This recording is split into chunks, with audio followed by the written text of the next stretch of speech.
सायनाप्पा डोबाळ, मुक्काम सिरसापूर तुळपुरी तालुका जिल्हा सातारा. आता चालू झालेल्या जिल्हा परिषद पंचायत समितीच्या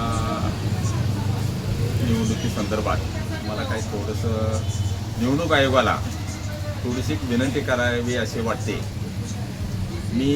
माझा मतदारसंघ जेडपीचा कुकरवाड मतदारसंघ आहे, परंतु निवडणूक आयोगानं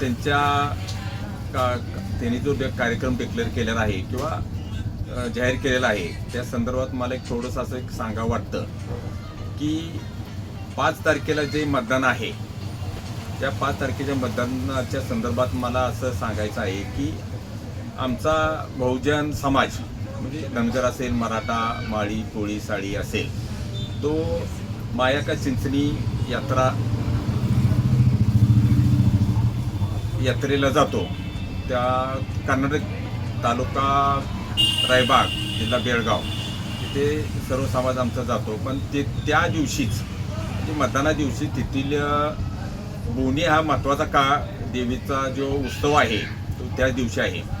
त्यामुळे त्या सांगली, सातारा, माळशिरा, सोलापूर जिल्ह्यातला काही 3-4 तालुके यातील बहुतांश ह्या बहुजन समाजातील लोक म्हणजे सर्वसाधारण 70-80% लोक ह्या देवीच्या यात्रेसाठी जातात.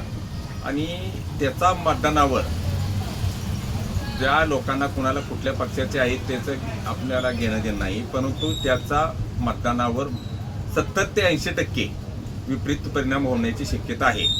तरी एक माझी अशी निवडणूक आयोगाला एक कळकळीची विनंती आहे की सर्वसाधारण तुम्ही आपण 5 तारखेला मतदान ठेवलं आणि 7 तारखेला निकाल ठेवलेला आहे. जर तुम्ही आमच्या ह्या भागातलं सर्वे करून 6 तारखेला मतदान ठेवलं तर मतदानाची उपस्थिती 90% पर्यंत जाईल. ही मी निवडणूक आयोगाला आणि महाराष्ट्र सरकारला विनंती करतो. कारण हा वार्षिक उत्सव असतो, त्या उत्सवाला कोणालाही थांबवता येणार नाही. एक जनभावनेची एक मानसिकता असते आणि या यात्रेची सुरुवात पौर्णिमे दिवशी 1 तारखेला म्हणजे सर्वसाधारण 1 फेब्रुवारीला यात्रेची सुरुवात होते.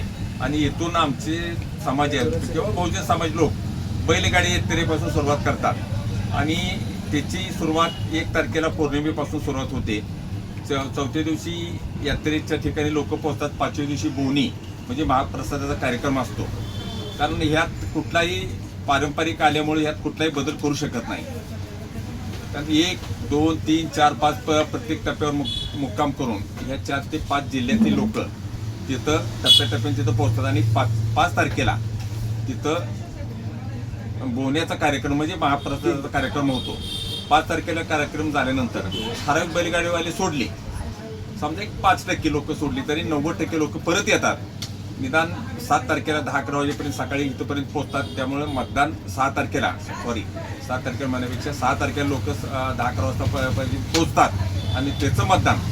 त्यामुळे मतदानाची टक्केवारी निदान 50% वाढू शकते. आणि जर निवडणूक आयोगानं 30 तारीख ठाम ठेवली तर ह्या बहुतांशी 3 जिल्ह्यातल्या काही तालुक्यातली लोकांच्या मतदानावर मोठा विपरीत परिणाम होऊन बहुतांशी उमेदवारांना याचा फटका बसू शकतो. म्हणजे त्यामुळे निवडणूक आयोगाला अशी विनंती करतो की तुम्ही 5 तारखेचे मतदान आमचे 6 तारखेला घ्यावी अशी आपल्याला विनंती करतो. कारण ह्या कार्यक्रमामध्ये कुठलाही बदल करता येत नाही. कारण ते जो कार्यक्रम होणार आहे किंवा ते जो उत्सव होणार आहे तो कर्नाटक शासनाच्या अधीन आहे आणि आपला जनतेचा जनउत्सव किंवा जनतेचा जो काही कर्नाटक सरकारला विनंती करून काही करू शकत नाही. त्यामुळे आपल्या महाराष्ट्र शासनालाही मी विनंती करतो की आणि आपल्या निवडणूक आयोगालाही विनंती करतो की ह्यात 1 दिवसाचा बदल केला तरी आपल्या मतदानात 40 ते 50% मतदानात वाढ होईल ही आपल्या सर्वांना विनंती करतो. आणि